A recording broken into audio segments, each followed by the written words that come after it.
Get started. Notwithstanding Kubrick's own need to sort of push the envelope, when you came into this as an actor, were you aware that this was going to be something that was going to be as controversial as it ended up becoming? No, no. We just thought we were making a small budget movie, and in fact, that's what Kubrick said to me. He said, "Look, you know, I made 2001. The overruns were enormous because of all the unknown factors of special effects in those days. You know, when there's no CGI stuff, computerized stuff. So every model had to be made. It was real. That's why it looks so brilliant today, I think. And he wanted to show the powers that be, the bosses at the studios, that he could make a small budget movie. And that's exactly what he did. And he brought it in for the budget that he said he would do. And, you know, it was a very contained movie in the sense that doesn't have any huge set pieces with thousands of cast and all that. So, and it's basically, you know, a small cast. So that's why he wanted to do it, I think. Mm-hmm. But did we think it was going to be this iconic film that lasts 40 years? No. Mm-hmm. No. Well, because of the character and, of course, the legacy that this film has enjoyed, we see the theatricality as such an inherent part of every frame of this movie, you know, from the music to everything else. How much of that theatricality was really like on set as you were shooting this? I mean, was this, as you say, it seemed to be a more modest production? Was it a situation where a lot of that music was being played at the same time that was giving you a sense of grandiosity, or, you know? Well, you know, the Beethoven is inherent in the book and the character. Mm-hmm. So, of course, you know, I played the music a lot, but did I get any secrets of how to play the part from the music? No, not at all. And did we play it on the set? Very rarely. I think once when I had to do a sort of look, which I came up with, which Stanley loved. I knew when he liked something because he would start laughing hysterically and have to leave the set, you know. And for instance, you know, the sequence at the end when I'm in the hospital bed and the minister is cutting up my steak and feeding it to me, and you know, that was just an ad lib because the actor was taking so long with the thing, and so I just ad-libbed like this sort of cuckoo in the nest thing, and Kubrick had to stick his handkerchief in his mouth to stop him from laughing, and then he based the whole scene around it because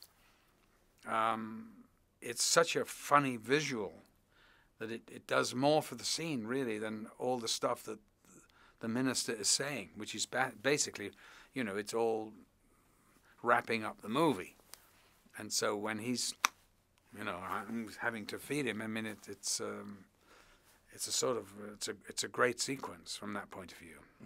How accurate are some of the sort of anecdotal the stories that have come out of the production? You know, there was talk about possibly you injuring some ribs during one of the scenes, or that's correct. You know, is all that stuff pretty accurate, or? I don't know. A lot of the stuff on the internet, of course, I wouldn't believe. Mm-hmm.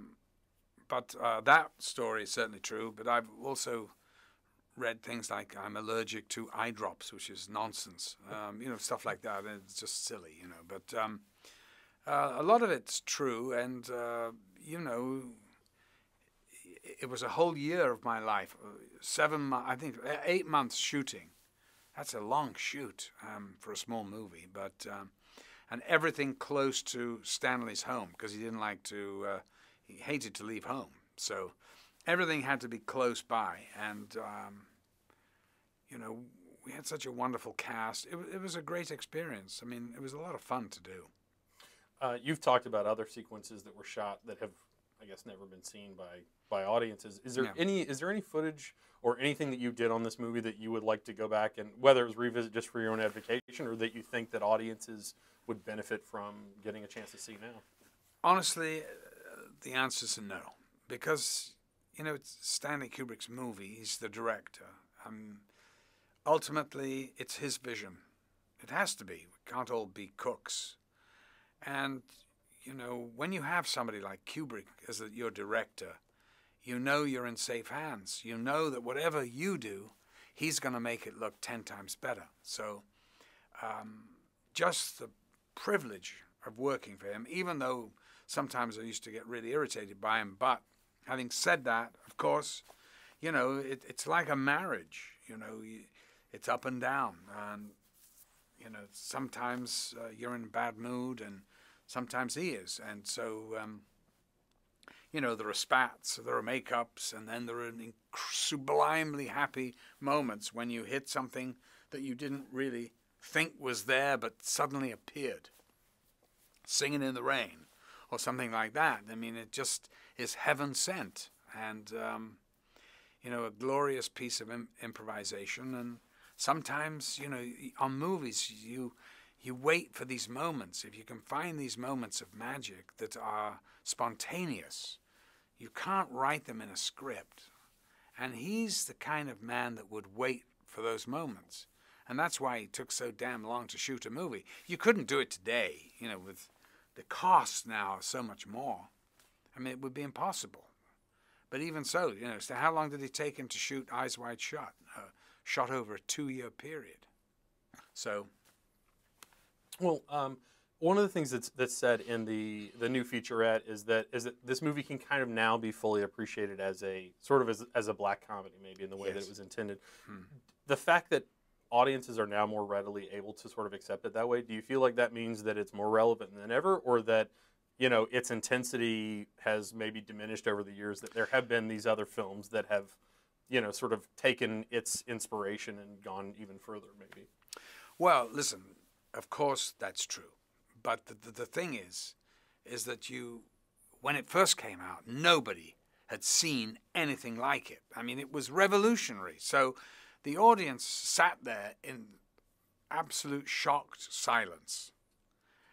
I mean, now, because of all the copying, all the this, the music groups that have copied it and come out looking like Alex and the Droogs, I mean, in the bowler, the white things, and the cod. I mean, it just goes on forever. So, of course, it's been diluted. However, what's not diluted is the real message of the film is that it's about, you know, the freedom of man to choose his way, whether he goes on this road or that road, the good or the bad. And that's what it's basically about. And I think that's why people love this film and why it will always be relevant.